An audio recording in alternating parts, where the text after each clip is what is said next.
Look, I have pink and blue. No cream. I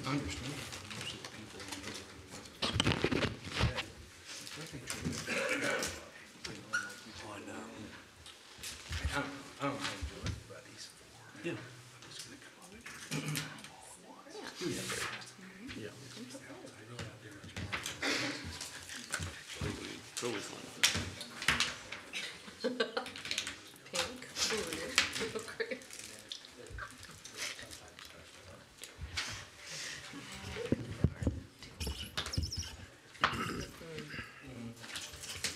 Let's see if this works, because it hasn't worked for like a week.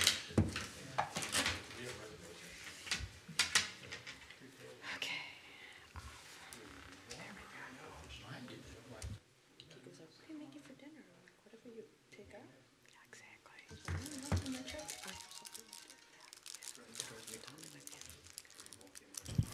Okay, 7 o'clock. I'll call this meeting to order. Please join me for the Pledge of Allegiance. Pledge allegiance to the flag of the United States of America and to the republic for which it stands, one nation, under God, indivisible, with liberty and justice for all. Okay, first up we have the approval of the memorandum of the May 21st, 2018 regular meeting. A copy has been posted. Any questions, or I would take a motion. So moved. Got a first from Councilor Popper, second from Councilor Plunkett. All in favor? Aye. All opposed? Okay, the memorandum of the May 21st, 2018 regular town council meeting is approved by a vote of 7 in favor, 0 opposed. The departmental May monthly reports have been submitted by town management staff for council review and have been posted on the town website. Any questions for any of the agencies here from council on any of those? Okay. Next up, we've got a request to speak. I have 2 requests to speak here. Quick reminder, you're limited to 3 minutes, and please state your name and address for the record, and then I'll begin your time. First up, we have is Kevin Schifferl.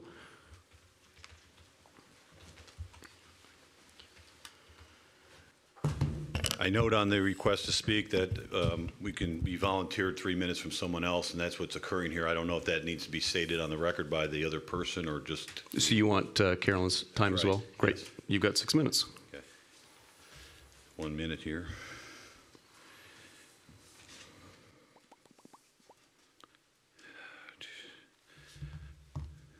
Start my stopwatch. May it please the council. If you can give your name and address for the record, please. Follow instructions, did I, Mr. That's all right. My name's Kevin Schiffer. I live at 8552 East 550 South, Zionsville, Indiana, 46077-8512. Thank you. I appear before you tonight on behalf of my neighbors, my wife, and myself, and in the interest of transparency and honesty in government, to make a request of this body, born of the sparse but somber information, and frankly, lack of information, relating to this town's involvement in what is known as the Pulte Little League project. Specifically, in light of what I'm going to detail as discerned from this town's own records provided to us and as detailed on questions we've raised since becoming aware of this project for the first time on March 24, I'm requesting this town council, as this town's fiscal stewards, if not moral leaders, adopt a resolution suspending any expenditure of public funds for the Pulte Little League project, and number 2, instituting an investigation into the full circumstances of the who, what, and how much surrounding the apparent commitment by the town of public monies to this project. As you are aware from last month's meeting, there is a proposed project afoot called the Pulte Little League International Project on a 58-acre parcel in this town, bounded by County Road 500 east on the north, 550 on the south, 875 on the east, and rurally zoned R1 residential land on the west. Myself and many of our neighbors appeared last month to request this council table a rezone petition filed by Pulte so that information could be obtained and digested, particularly since your vote would be so seminal. Despite our request, And despite you hearing from us longtime citizens, there had been no direct contact by the petitioner or the town with the neighbors, you ultimately proceeded to affirmatively vote on the rezone.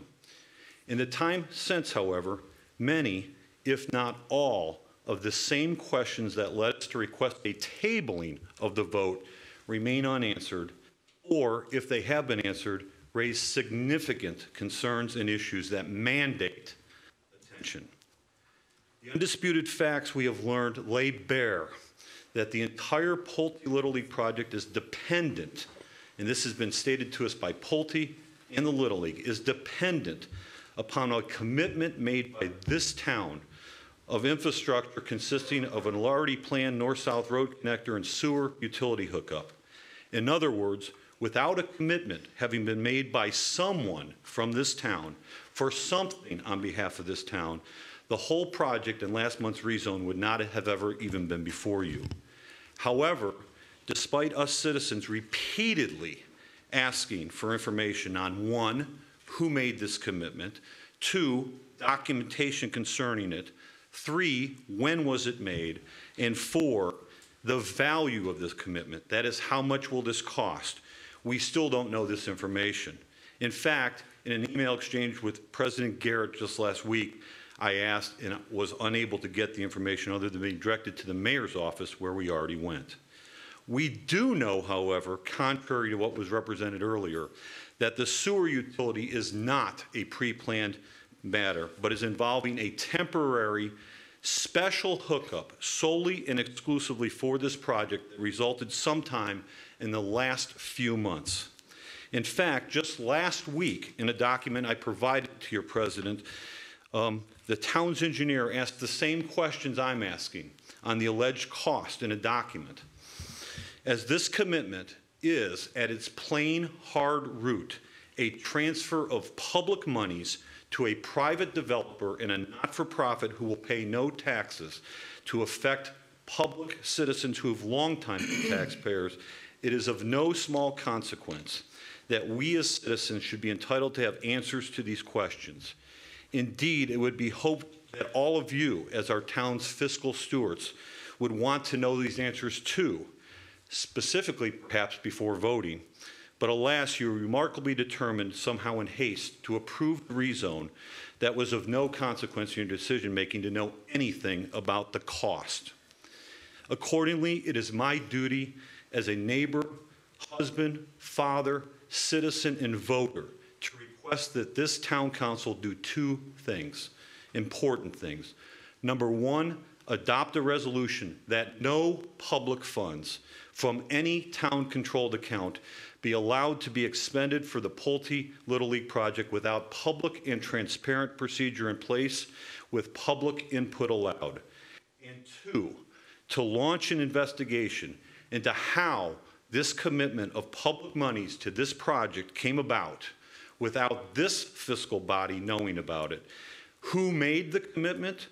Whether it is at all documented anywhere, and I can tell you on our record request, we've not seen it, when it was made, and lastly, and most importantly, how much is this going to cost in funds under town control? We've heard no numbers, just generalities, and my minutes have only 5 seconds left. Thank you. Thank you, Mr. Schifferl. Moving on to old business. First up is a consideration of an ordinance establishing the Hampshire Road Fund. This is a second reading. This is ordinance number 2018-05. Mr. Lance.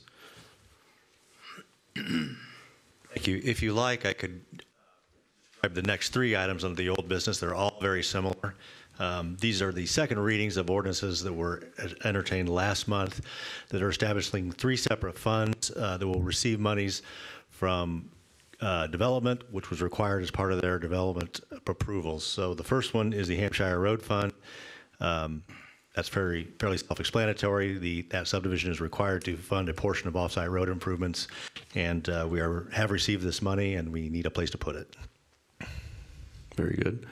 Mr. Mitro, I assume we have to vote on each one of these individually, though, correct? Yeah. Any questions for Mr. Lance on the second reading? I would take a motion then, if there's no questions. Move to approve. Got a first from Counselor Spies, Second. second from Counselor Trailer. All in favor? Aye. All opposed? Okay, ordinance number 2018-05 is adopted by a vote of 7 in favor, 0 opposed. Next up is a consideration of an ordinance establishing the Water Supply Main Loop Fund. This is a second reading. This is ordinance number 2018-06. Mr. Lance, any details on this? This is just money received from the Von Terra and Inglenook subdivisions to pay their portion of a water main extension. Any questions for Mr. Lance on this one?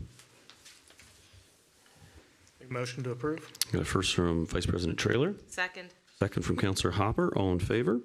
Aye. All opposed? Okay, ordinance number 2018-06 is adopted by a vote of 7 in favor, 0 opposed. Next up, a consideration of an ordinance establishing the Inglenook Entrance Fund. This is a second reading. This is ordinance number 2018-07. Mr. Lance? Yes, due to the fact that the Zionsville Road project was very close to the construction timing for Inglenook, and the road was going to change alignment drastically, we agreed upon a value of that entrance, and so we are constructing the entrance to the Inglenook subdivision with their money, but as part of the Zionsville Road project.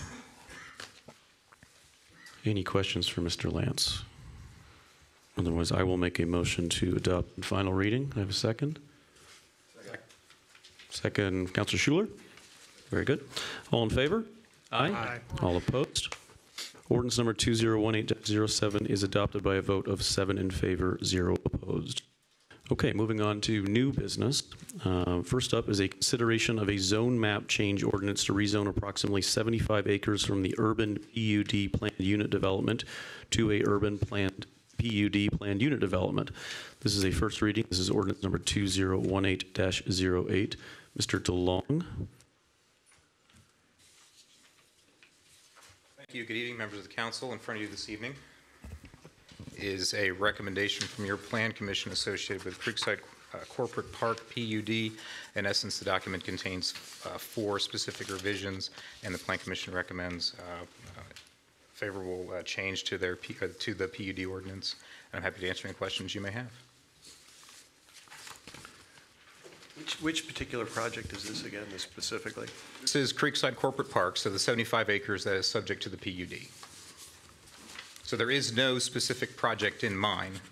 This is the just the change to the ordinance document. Okay, we didn't have a PUD in place there already? There's, great question. There is a PUD document in place. There's been one since 2011, I believe.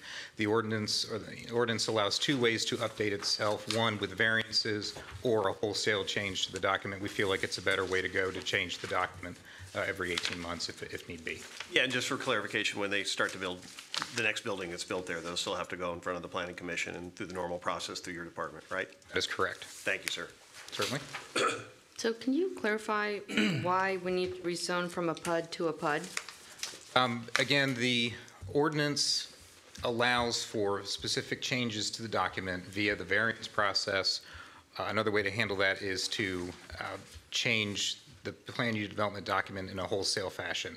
And since that's the cleaner way that staff feels it can be done, it gives transparency, fuller transparency to the process, just with the number of hearings that are involved. It's just a staff choice as to which methodology to follow. So we're not doing variance by variance to change the scope of the PUD. We're just redoing the whole Correct. ordinance. It's just like updating a zoning ordinance that every 18 months or so you hear from the Plan Commission as to specific ordinance changes to Chapter 194. This is the same case within the Creekside PUD, because this is not project specific, lot per lot. This is actually all lots get to enjoy the following changes that are incorporated into the document. Can you highlight some of the key changes? Certainly. First off, any lot that has frontage that's visible, or the side of the building that's visible from 106th Street, can enjoy a rear-facing icon sign up to 12 square feet. That is one particular change, and that's only 3 or 4 lots within Creekside. For example, DK Pierce, her building could enjoy that iconography, and I believe she intends to move forward with that once if this change were to be approved.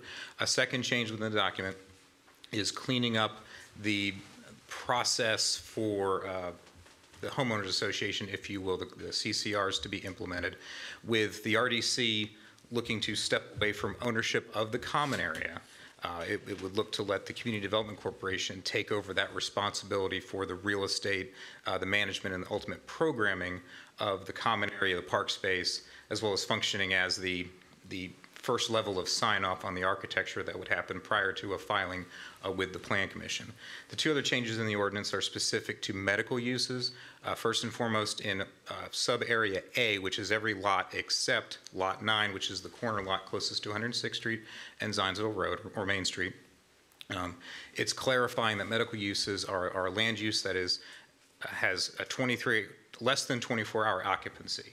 So it could be a medical clinic, but not a hospital where you have lodging overnight. On Lot 9 specifically, the change is to allow for medical office. Currently, there is no provision for medical office in a building on Lot 9. This simply opens up that additional marketability. But does it continue to pull through the restraint on no overnight, or that for Lot 9 specifically Correct. that's removed? No overnight Okay. stays either. So it just Correct. changes the availability of Lot 9? Correct. Okay. Great, that's very helpful. Thank you.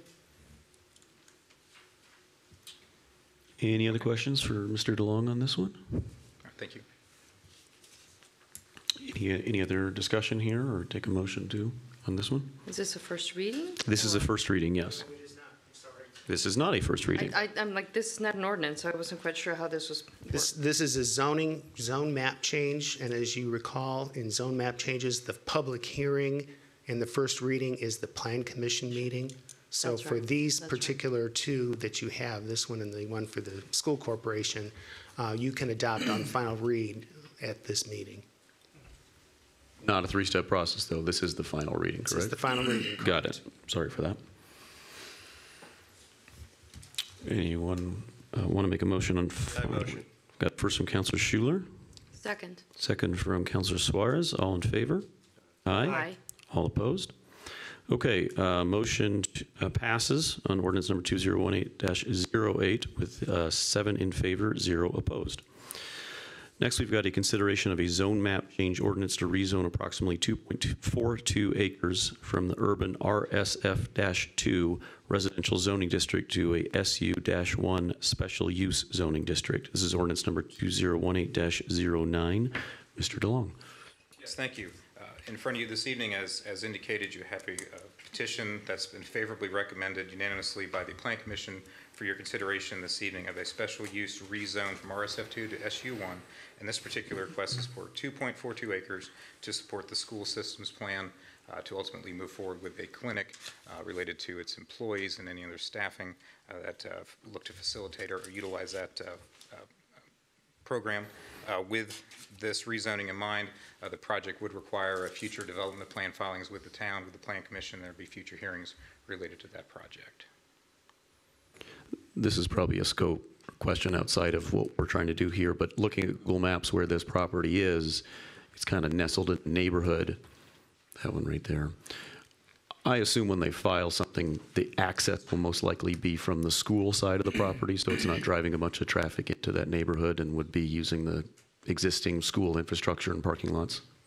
The site plan that was filed with the rezoning does contemplate exactly that, the integration with the current curb cuts with the school. There's no new access that's proposed along the local street or Mulberry. Okay. So the school owns that house now. They have closed, that's my understanding, and I believe the consent form reflects that, yes.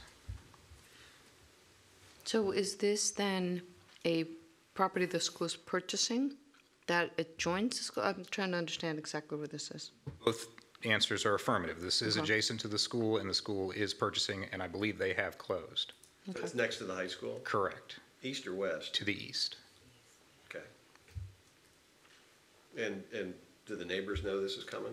There was a public hearing with multiple touch points related to public notice. There was, as I recall at the hearing, there's actually a neighbor there in support of the petition. I don't recall any remonstrance being on file. Thank you. Certainly. Do they plan additional parking? I do not know that answer offhand. I would suspect that they do plan on incorporating, because they will have to have vehicular accessibility. Right. And certainly the ordinance itself would require additional parking, assuming it's not all provided on the current campus.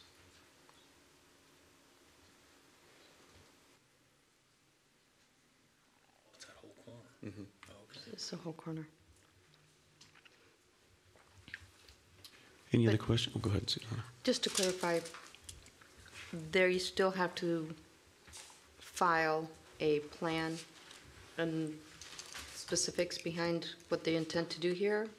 Correct. This is just us changing the zoning of the land so we can move forward. Correct. This is only a zoning change. The future petition would be filed related to four-sided architecture. The whole site plan utilities would be reviewed by the Plan Commission at a point in the future. This is the one they just voted on. Any other questions or comments? All right. I'll make a motion to approve. Second. We got a second from Vice President Traylor. All in favor? Aye. Aye. All opposed? Okay. Ordinance number 2018-09 passes with a vote of 7 in favor, 0 opposed. Next up, we have a consideration of a resolution amending the Town of Zionsville Comprehensive Plan, Zionsville Parks and Recreation's 5-year master plan. I'm sorry, 5-year park master plan. This is resolution number 2018-08.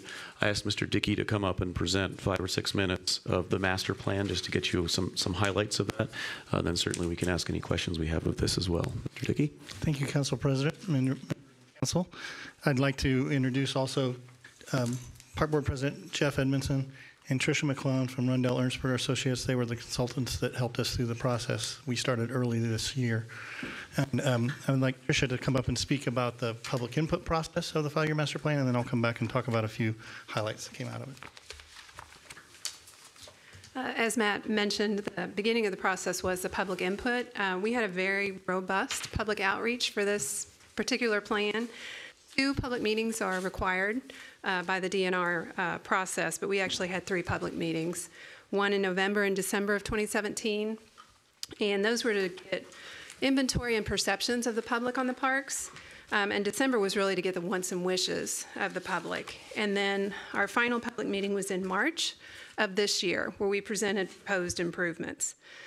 We had stakeholder meetings over 2 days. Those were about 5 meetings. And we also had 2 park board workshops. Another important part was the community survey. We had 381 responses. Typical for this type of survey is about 100. So that shows the involvement of the community. Excuse me. Just a few of the responses from that community survey I think are good to look at because they summarize the public's opinions.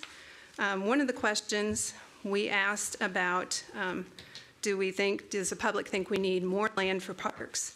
84% of respondents strongly or somewhat agreed to that particular statement or that question, which is actually up 9% from 5 years ago. When asked if it's important to have park facilities within walking distance, over 90% indicated it was extremely important, which again is up 6% from 5 years ago. 97% of respondents indicated at least some support for investing more money in parks, and even more significant, at least for us as planners, less than 3% said no, which is a pretty low number. Usually we would see, a low number for us would be around 10 or 15% for that no number. When asked if the public would support a significant bond issue to develop more park and recreation amenities, over 78% of the respondents strongly agreed. This is a huge number, again, from what we typically see in these types of plans. Only 5.4% disagreed with that bond issue to invest more. So again, they're just interesting to look at. They are significantly different from what we typically see in communities. There's usually, closer to a 50% support for these types of investments in parks. And your community, over a variety of questions, seem to be very much in support of investing more in parks. Thank you, Tricia. Now, we're not going to go through a 200-page document here with you, but Thank you. Yeah. Well, I took your instructions very seriously, Council President. So in talking with Council President, we thought maybe the quickest thing for you folks as the capital side of issues, you the elected officials, the mayor, and you folks making decisions on funding, the Park Board has developed a look through a list of capital projects. Now, the public came and suggested many, many things, including community centers, pointing to our neighbors to the east, playgrounds that are $3 million. Those have already been sifted out of what you're seeing. And there was some interest in community center. It has grown. The Park Board didn't feel that the growth in the community center question was worth putting into this 5-year master plan as a capital site thing, but it may want to be watched for the next 5 or 10-year cycles. But this type of documents that's being passed out then, the Park Board had developed this. These are sifted down. They're ones that from the accountant level are at least possible. Obviously, you folks will decide how possible and which pieces, the elected side. But Park Board was asked to group it into groupings, so they got a priority A grouping, B grouping, and C grouping. And essentially within those groupings, there's not necessarily a priority within them. So I just want to kind of go down through these 19 or so quickly. Overly Warman Park is in the priority A grouping. Big 4 rail extension down to Overly Warman Park. The trail extension from its current end at Eagle Creek. That's in the grouping A.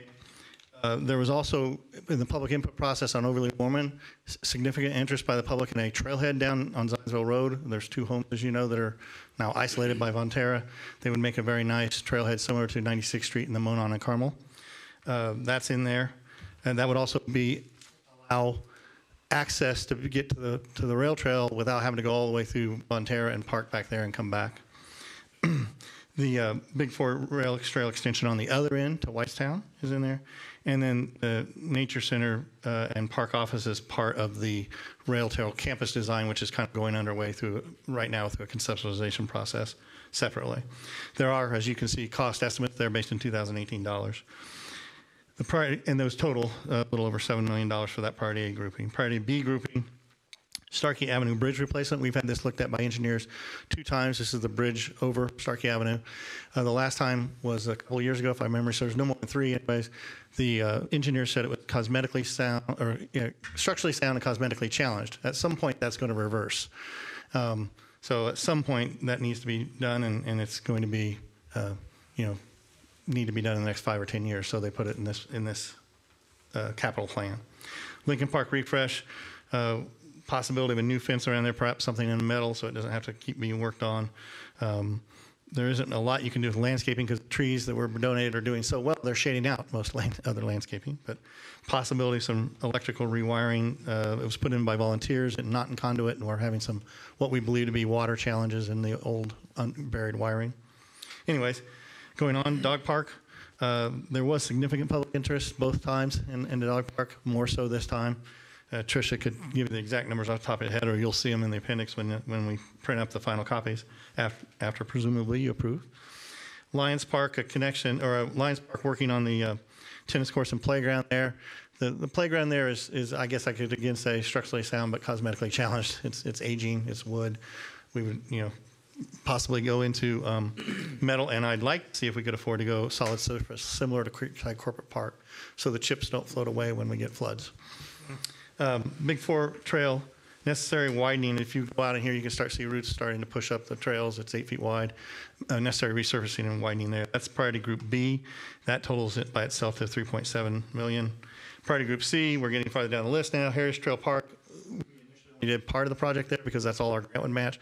This would put in more playground equipment and expand the parking, anticipating the connection to Whitestown now and people going up to that park to go both directions.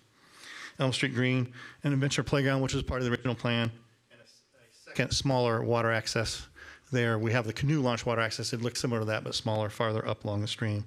You can already see the kids and anglers creating a connection already on the surface there. Starkey Nature Park, bank stabilizations, we've been getting grants for that. This price includes getting grants for those bank stabilizations. We're into our second project now, starting on that, and we've got $100,000 twice now for that program. We anticipate being successful again, hopefully. Laurel Avenue Shelter, Big 4 Rail Trail at that south end of just a small sun shelter for people to sit under at that kind of 4-way intersection. Carter Station Park, it's getting close to time to repave those trails around there, about 2,000 feet of trails around Carter Station and to the rail trail and the parking area, and also a small fishing observation sort of cantilevered deck, perhaps. Elm Street Green connection to Lions Park. This includes land acquisition. We have one parcel we have not been able to acquire. The landowner still hears us and hasn't moved, but we hope in the next 5 years maybe that can be moved, and this would include land acquisition and develop that pathway, paved pathway between the two sites. Then Holiday Nature Park, as you know, that property with the unfortunate passing of Mr. Holiday is now coming to us as via the Life Estate. It's in that process. They were very limited on what we can do, but this would put paved trails according to the donation limitations. And then there's a potential donated property that will be coming to us by ordinance. It would have to donate 35 acres to part of the rezone ordinance. That's farther down the line, but if there is some movement on that, we want to be ready to move on it and have the plan in place, not necessarily be waiting for funding. Those are the items in case there are questions. Thanks a lot. Question from Mr. Dickey? I wonder, with this group of priorities, how you make your choices as to how you move forward with these. Well, to some degree, it'll be the elected officials and park board working together once an amount is somewhat determined of how far down the list. I mean, you can see that where these groupings fall, the park board feels grouping A is most important, grouping B is most important. If there's enough money to get to both of those, it's a very easy decision. If there's not, then that has to be where things are discussed. So I guess my question is are we going to see these items in the proposal for your budget coming up? Or These are understand. potentially larger than budgetary items. There are other things that, now some of them could be perhaps nibbled off. Lincoln Park could possibly be nibbled off if your folks' desires are such that a 100 or 200K hit could be a budgetary level discussion versus a bond level discussion. So I'm trying to understand what your path forward is with these. Are you thinking we need to? If you want to move on a major section of these, a bond issue would need to be discussed, but what your sensitivity was in budgeting processes to how big could we ask in a normal process? Is that 50K? Is that 100K? And we could nibble away on projects in the budget and possibly capital planning. Okay. So I go back to the question of what's the next step, I guess. Are you going to request from us? The mayor and we have the budget process for the smaller ones, and then the mayor and we have been discussing, and the council president, possibilities of larger capital. So there'll be concurrently two potential moving forward. So do we have a timeline then? So the budget process will be starting this month with the park board and coming up to you folks. The other process is more dependent on the elected side, but might be still being discussed this year. Thank you. How many people did you get to participate in the survey? We heard some. 385, I think it was, 81. And there were, I think in the three meetings, something on the order of like 50, 30, and 30. So the last meeting was, the first two meetings were pretty much new faces each time. The last meeting was mostly people we've seen in the first two.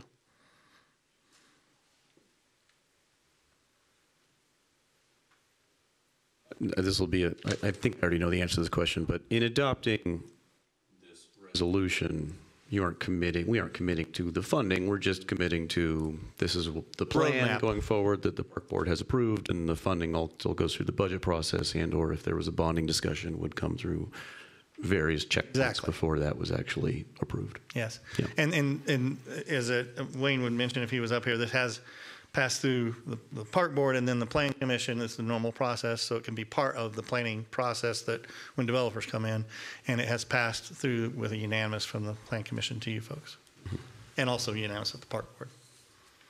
So, I'm sorry. Oh, go ahead.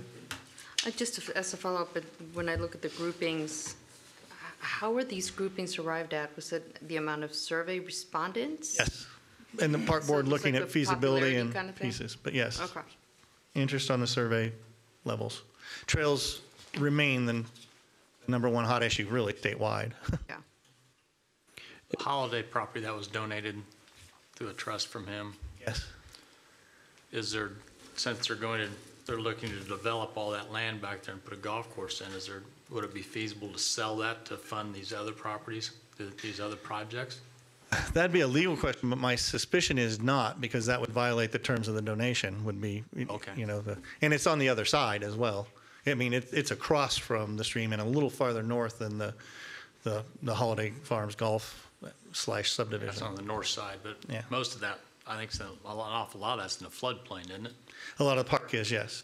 It hasn't actually come to us yet. They're still working through the estate process, but. And that donation itself, which was very generous, even limits what we can do from a park standpoint too. Exactly. Correct? Yeah. Yeah, we've even, when I first came here and saw it, before I read the deed, we were thinking, at some point that'd be an ideal nature center location, but at least as things currently stand, unless we get property right next to it, this property, the 48 point something acres, would limit us to a shelter and a small pathway, a small parking area, those sorts of things. I like seeing the various degrees of interest that are represented here with respect to the trails, and they do have the fishing and the dog park. But I've got a question about the tennis courts. Are those the only 2 tennis courts that the town owns and maintains? Yes, those are the only 2 properties they have. The schools have many, many more tennis courts, and Yeah, the schools do have them, but they aren't available for public use all the time. So there are some limitations with when the public can play, and that's kind of interesting that with a community our sized, there's only 2 that they can play on when school is not in session. So that's it. I was just curious. I was interested to see that there was only those 2 tennis courts. Has there been any interest in? I know this is a conversation for another day. For adding more tennis courts to our community. when we went through the public survey process, it did not score very high. Okay. And we do have our new Pearson Ford Tennis Center too, so Pay to play that's an there, option. but- Yeah, that is true. So yeah, that is a good asset to our community. So thank you. Any other questions for Matt or Jeff related to this? Any comments or motions related to this? Are we making motions to approve this plan? What are we motioning? So this is adopting the comprehensive plan. It's a 5-year master plan. It's a resolution, so we don't have a first reading, right? We do not have first reading, correct? Make a motion to approve. Second. I've got a first from Vice President Traylor, a second from Councilor Hopper. All in favor? Aye. All opposed? Okay, resolution number 2018-08 passes with a vote of 7 in favor, 0 opposed. Thank you. Thank you, Mr. Dickey. A lot of work went into that. Great Appreciate work. that. Thank you very much. Mr. Edmondson, thank you for your work there too. The next 4 things we have here are quasi-related, but they're unique ordinances. So the first up, we've got a consideration of Town of Zionsville and Indiana General Bond Ordinance, Series 2018A. This is a first reading. This is ordinance number 2018-10. Mayor Hawk. If it pleases the council, the ordinances are all identical, except for the dollar amount and the project description. So I'll start through with 2018A. It would be funding for the completion of Zionsville Road. As you're aware, the Boone County Council and through the RDC is funding a portion of it, and we've agreed to fund the remainder of it. And this will hopefully button up and take care of that project. The Series B bond is for the north-south connector, hopefully to begin next year. And the Series C and Ds are the adjoining roundabouts for the north-south connector, one on Oak Street and the other one at 875 and Whitestown Road. So, with that, fairly simple. Can you summarize the total dollar amounts? Series A is not to exceed, individually, if it's okay with you, not to exceed 3.395 million. Series B, 3.28 billion, not to exceed. Series C, not to exceed 2.265, and Series D, not to exceed 2.940. Just under 12 million.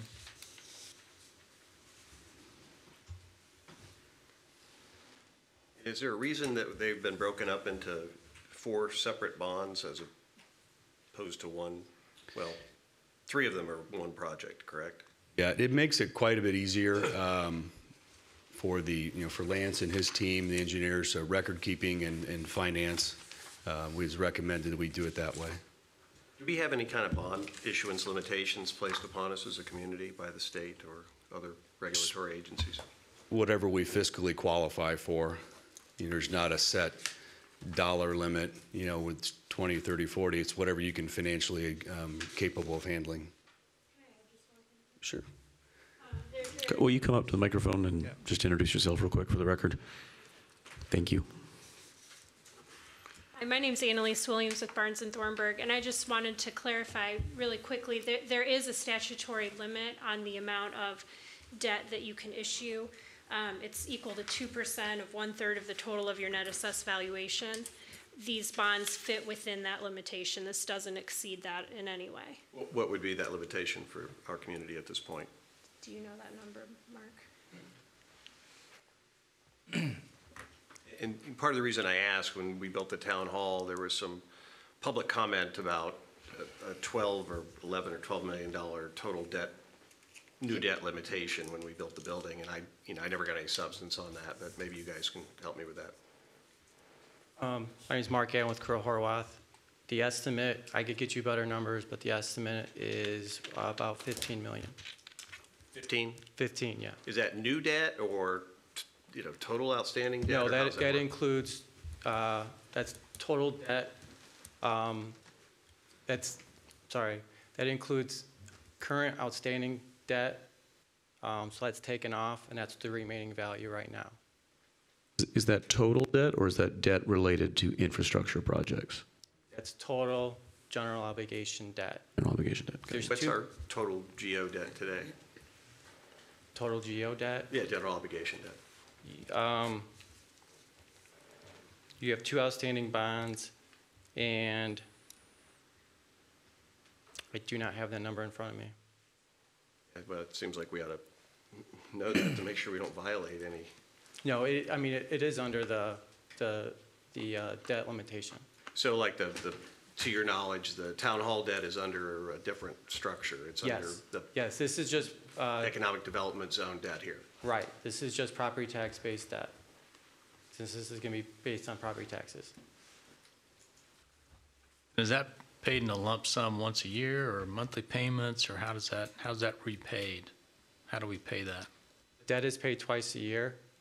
It's paid in January and July. And it's, from my math, it's 6%. It's a 20-year bond, right?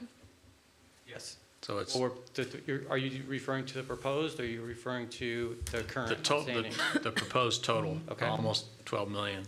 Yes. So that's 625 a year. So Now this is what's in front of you is what we think is worst case scenario. This is based on a 6% interest rate. We are anticipating something closer to 3.74, 3.72%. But not knowing what the interest rates are going to be, we tend to do a max rate. So this would be max par value, where we're actually anticipating something lower than that. Like I said, 3.74. So, but we won't know until we actually close on the bonds and see where the rates are at that point. So if this is a little over 12 billion, then we think 15 million is a cap. We only have, to your knowledge, we have 3 million or less in GO bonds. All right, thank you. Go ahead. And we have the, say, 600 a year to pay on this. We bring in that much, we have that much surplus. Seemed like the budget last year was pretty tight, and we have. Right, the way this is going to be structured is since you already have outstanding debt, the outstanding debt matures in January of 2020. So the proposed is to capitalize interest until July of 2020, when the prior bonds have matured, and then you will start paying on to the new bonds. So when you say capitalize interest, you mean pay interest only for the first couple of years? Right. Is that what I'm understanding? Yes. Okay. And the interest only would be paid out of bond proceeds, so you already have that money in front of you. So it won't be new debt incurred throughout the year. It would be based on the bond proceeds. So your annual debt payment should not change going forward. And I want to make sure that Councilman Spies understands. You said capitalized interest, so normally I think of that as we don't actually pay the interest, it just gets added onto the bond until the other bond gets matured and paid off, and then we start using the cash flow that we were servicing those existing bonds with to service this? Is that what we're going to do? What we're going to do is pay interest only the first 3 payments of the new issue. Okay. But those interest payments would be paid part of the bond proceeds. So when we close on the bonds, we will have money to pay those interest payments ahead of time. Okay, Kevin, you understand, we're going to take some of our borrowings and use that to pay the interest. That's where the money comes from to pay for this, which is, That's what I was, okay. and it's, how much in 2020, if this is around number $12 million, how big of a bond is being paid off, or bonds being paid off are maturing at 2020? So if You said there'll be some bonds that are going to be paid off those in the are year existing bonds. 2020. Those would be- What's the value of those bonds? They're roughly the same amount as the current bonds. Okay. So should be no swing in the annual debt service payment.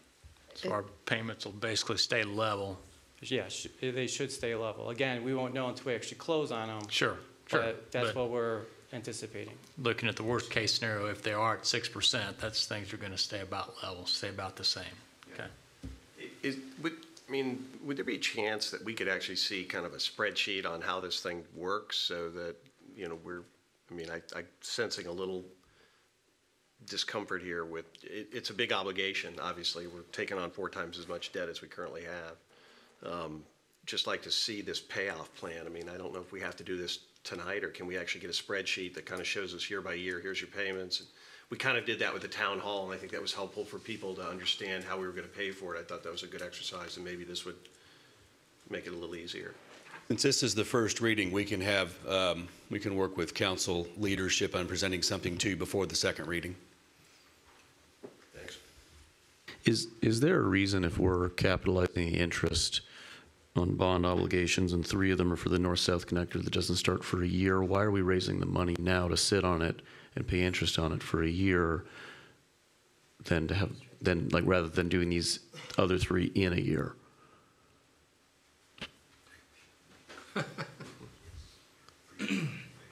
Okay. Sorry, I wanted to make sure I had the right answer. Yeah, no, I appreciate that.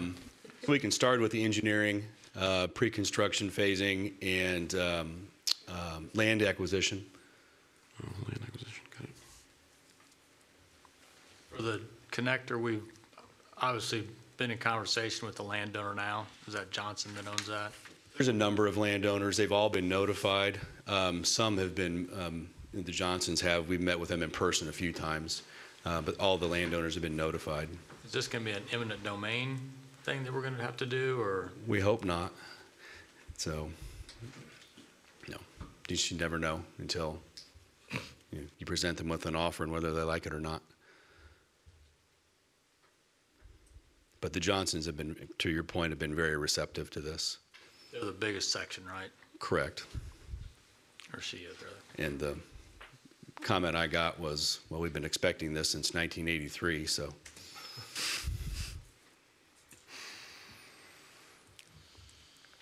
So mechanically, we would get an opportunity between now and the next vote on this to actually see what the cash flows are, to see how we would service the debt before we make a final approval, or is that? And you're committing to that, or to Councilor Schuler's question on the? Yeah, I think we can get something to you, hopefully in pretty short order, that you'll be comfortable with. So, and as Mark said, this is essentially replacing bonds that are just now rolling off, so it's pretty well built into the existing budget. So.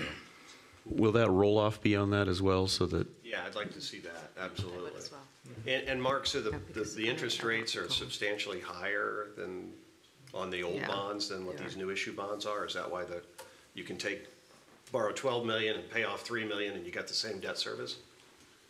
I think it's. We're not paying off $3 million. Though the existing bonds were about the same when they started. The current balance might be $3 million, but when they started, they were about the same. They were maturing in 2020, right, or something like that? Right. Yes. Yeah, so that's what I'm saying. Over the next several years, you'll have debt go off, and that'll free up that cash to service these new issue bonds. And so my question was, if you've got about 3 million of new outstanding bonds, you're issuing $12 million in new bonds, That's right. and we're hearing that there's really no difference in the annual debt service. It could be how their bonds are structured, as you said, we've capitalized some of the interest, we're pushing out some of the cash payments, whatever. But it would just be good to see that mapped out so that everybody here will understand. Because it's $12 million is a pretty big loan for this town to take on relative to our budgets, as Kevin already noted. And I just, I think it's in everybody's best interest to make sure it's. If it helps the council, the Series A bond is a fairly well-known number. We're, approaching the end on that one, but the B, C, and D, we expect them, they're kind of worst case as well, about as high as they could be. Certain things will dictate whether they go up or down, but, land acquisition primarily being one of them. But as construction estimates come in, we expect those to go down. What happens with that cash if the bond's already been issued for the worst case scenario? Ideally, these get tailored a little more closely as we get close to that point. If you do have excess cash available, you're able to use it within the project descriptions. If you can't use it that way, we can use it to pay down debt from the bonds that have been issued. We can. Mm-hmm. Okay. Any kind of prepayment penalty with that excess funding? It just depends on how the bonds end up being structured. We could put it into an escrow if that's feasible. And again, it just depends on how they end up getting structured. So on the land acquisition, which in my mind is, interest rates will vary a bit, but land acquisition is probably your most variable, right? Depending on, I assume we've got some current valuation numbers, and we're talking to landowners, and sometimes people think their property's worth $100,000 an acre, and sometimes they think it's worth $1 million. You gotta work through that. That's what appraisals are for. And why we get two. Well, that's what eminent domain's for, unfortunately. Unfortunately. Any other questions for Mayor Hawk or any discussion amongst this council? I want to make sure this council is comfortable with a first reading, knowing we still have information to come. I am, but I want to make sure you are as well, to get a motion. So, we're not approving anything tonight, John. Well, no, we would do a first reading, but that's not approved. We would have this then an old business for the next meeting. If we approved it at the next meeting, then that would be our sign off on that. And we can always. One other point also. Yeah, please. At your next meeting, you'll also have a public hearing on the additional appropriation of the proceeds for each of these. So there will be an opportunity for public comment as well. We need to take action on second reading, or can we push to third reading if necessary? That's just a local rule. The timeline is tight, in terms of funding, but if it's your desire to hold a third meeting or to wait for a third reading, then there's no reason that, we cannot manage that from a I'm just legal clarifying standpoint. that the parliamentary procedure-wise, we are not required to approve on a second reading. We can actually, that is our own rule. It's not a requirement. Is that correct or not? That's correct. You will not, on the second reading, you will not be forced to make a decision on the second reading. That's correct. Okay. And you mentioned the tight timeline. Can you help me with the tight timeline? If these projects are 2019 sometime, is that fair? The Series A is the tight timeline. We've already. That's the Zionsville Road. Correct. Yeah, we've already awarded the contract, had pre-construction meetings, and working on scheduling right now for that. So if we had to, would it make sense to potentially vote on that one first and make sure everybody's comfortable? You could break them up. Yeah, no, I know you have guys to been break them up working really hard on individually. Zionsville Road, so I appreciate Yeah. that. Well, we've got to do these one at a time. So the first we've got is the Series A, ordinance number 2018-10. I would take a motion. Motion to approve. We've got a first from Councilor Spee, second from Councilor Schuler. All in favor? Aye. Ayes? I'll abstain. Okay. All opposed? And all abstaining? Aye. Aye. Okay. Motion to introduce ordinance number 2018-10 on first reading passes with a vote of 6 in favor, 0 opposed, 1 abstained. Next up is a consideration of Town of Zionsville, Indiana General Bond Ordinance 020, Ordinance Series 2018B. This is a first reading. This is ordinance number 2018-11. I'm happy to have a discussion on this one, but I feel we've had the discussion on the bigger piece. So any questions on that? Otherwise, I would take a motion on this one too. Motion to approve. We've got a first from Vice President Traylor. Second. Second from Councilor Spees. All in favor? Aye. All opposed? Aye. All abstain? Abstention. And I just wanted to clarify for the record that it is not a motion to approve, it is a motion to introduce on first reading. Okay, thank you. Motion to introduce ordinance number 2018-11 on first reading passes with a vote of 5 in favor, 1 opposed, 1 abstained. Next up, we've got a consideration of Town of Zionsville, Indiana General Bond Ordinance Series 2018C. This is a first reading. This is ordinance number 2018-12.